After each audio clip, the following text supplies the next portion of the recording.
விடுதலைக்கு பின் நாட்டின் நிர்மாணத்திலும் பங்கு பணியாற்றிய இந்திய கம்யூனிஸ்ட் கட்சியின் சார்பில் நின்று நான் வாழ்த்து கூறினேன். அங்க ஒரு சில பிரச்சனைகளை அவர் எழுப்பிட்டாரு.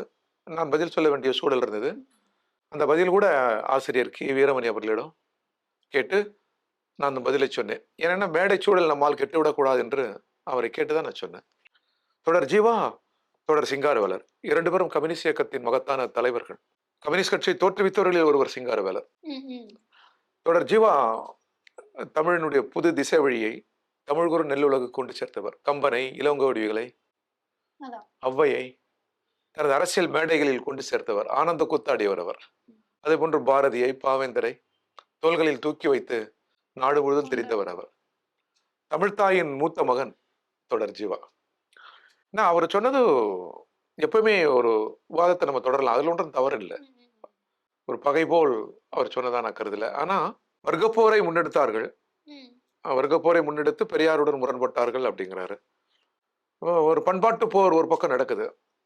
சமூக நீதியை, பெரியார் முன்னெடுத்த சமூக நீதியை, மதத்தின் மீதான அவரது கேள்விகளை, ஜாதியின் மீதான அவரது கேள்விகளை நாம் நிராகரிக்கல. அதற்கு மிகுந்த மதிப்பளிக்கிறோம், அதை நாங்கள் நிரப்பிக் கொள்கிறோம்.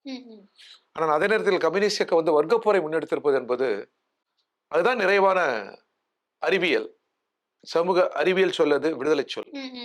நீங்க ஜாதியாக என்னதான் ஜாதியாக அணிதிரண்டாலும் பிளவு ஏற்படும், மனித குலத்தை பிளவுபடுத்தும். மதமாக நீங்கள் அணிதிரட்டினாலும் மனித குலத்தை பிளவுபடுத்தும். நீங்க ஒரு இனமாக மனித குலத்தை முழக்கங்களை நீங்கள் முன்மொழிந்தாலும் மனித குலத்தை பிளவுபடுத்தும். ஏன் நம்ம அளவில்லாமல் இந்தியாவை நேசிக்கிறோம். இந்திய தேசியத்தை ஆழமாக நாம் அழுத்தினாலும் கூட நான் இந்தியன், பெரிதொருவன் வேறொரு நாடு பாகிஸ்தான் என்கிற ஒரு பிளவை ஏற்படுத்தும். ஆனால் கருத்தால் உழைக்கிற உலக நாடுகளின் தொழிலாளர்களை ஒன்று கூடுங்கள் என்பதில் எந்த பிளவும் இல்லை. எனவே உழைக்கிற மக்கள் தான் உலகத்தை உருவாக்குகிறார்கள். அவர்கள் தான் இயற்கையுடன் போராடி அவர்கள் தான் உள்ளபடியே செல்வ வளங்களை உருவாக்குகிறார்கள். அவர்கள் ஆட்சிக்கு வர வேண்டும் என்று நாங்கள் சொல்கிறோம். உழைக்கிறவரை மார்க்ஸ் என்ன சொல்றாங்க அப்படின்னா, ஆராசா அவர்களே என்ன சொல்றாரு அப்படின்னா, எதிர்த்தாங்க பெரியாரை எதிர்க்கல. என்ன சொல்ல போனா, பெரியார் திராவிடர் கழகத்திலிருந்து, சுயமரியாதை இயக்கத்திலிருந்து தந்தை ஜீவா தொடர் அமர் இலக்கிய பேராசான் ஜீவா பிரிந்து செல்கிற போது வீரன் அப்படின்னு தான் சொன்னாரு.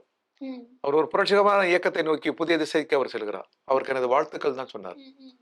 அந்த பரிசோதனையில் அவர் வெற்றி பெறட்டும் சொன்னார்.